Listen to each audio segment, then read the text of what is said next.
हाय hello नमस्कार welcome back to another blog. आजचा दिवस खूप इम्पॉर्टंट आहे.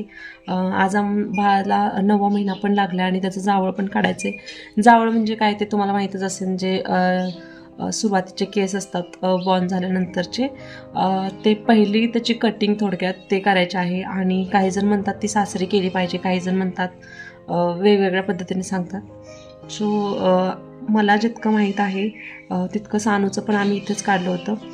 मामा एक बट काढतो आणि नंतर तिचं पूर्ण केस काढले जातात. तर बाळाचं सुद्धा आम्ही इथेच करणार आहे, कारण तिकडे 7व्याच महिन्यात खरं तर काढायचं होतं, पण 7व्या महिन्यात खूप व्यत्यय आले आणि त्यामुळे मग आता 9व्या महिन्यात आलोच आम्ही इथे दिवाळीला. तर म्हटलं त्याचं ते काढून पण जावं, कारण नंतर आम्हाला तेवढ्याच गोष्टीसाठी येणं होणारच नाही.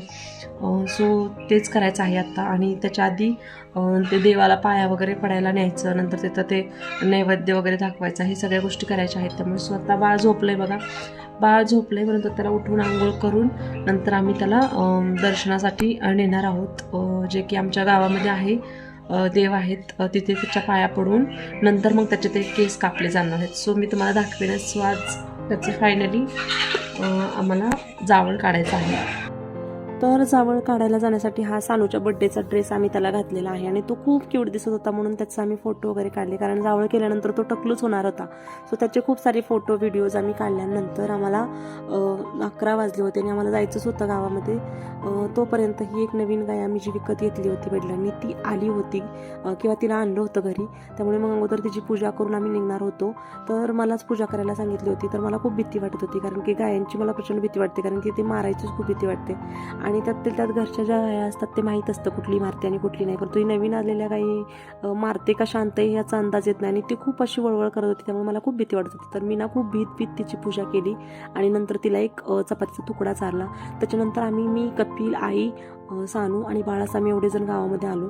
तर इथेही सटवाईचं देवस्थान आहे. तिथं आईनं घरून आणलेलं पाण्याने जे आपण दगड मांडतात 7 वगैरे, ते धुतले गेले. नंतर त्याच्यावरती हळदी कुंकू लावला आणि ओटी भरली. जसं जसं आईला माहीत आहे, मला इतकं माहीत नाही आहे त्याचं कशी पूजा करतात, परंतु मी पाहिली आणि आईला सुद्धा जसं माहीत आहे तसं आईनं केलं.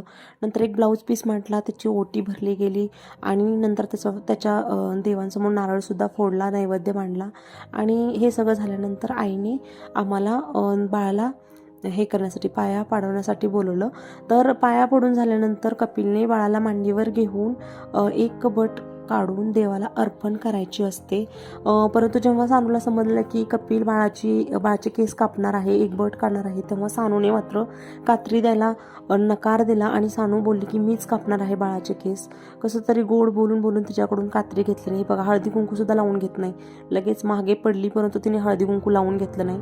तर इथं आम्ही बाळाचं जे डोकं आहे ते देवासमोर असं टेकवलं आणि मी सुद्धा हळदी कुंकू लावून दर्शन घेतलं. नंतर जे तिचे केस काढणार होते न्हावी दादा, ते सुद्धा ऑन द वे होते, ते येत होते. त्यांना मी फोन केला होता आणि ते इथेच येणार होते.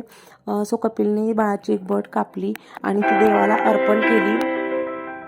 आणि त्याच्यानंतर मग आम्ही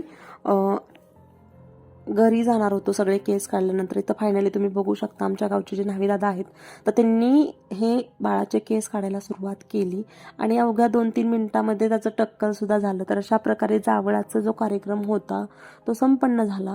आणि आजचा व्लॉग हा इथपर्यंतच. आवडला असेल तर लाईक, शेअर, कमेंट करा आणि सगळ्यात इम्पॉर्टंट नवीन असाल तर सबस्क्राईब करा.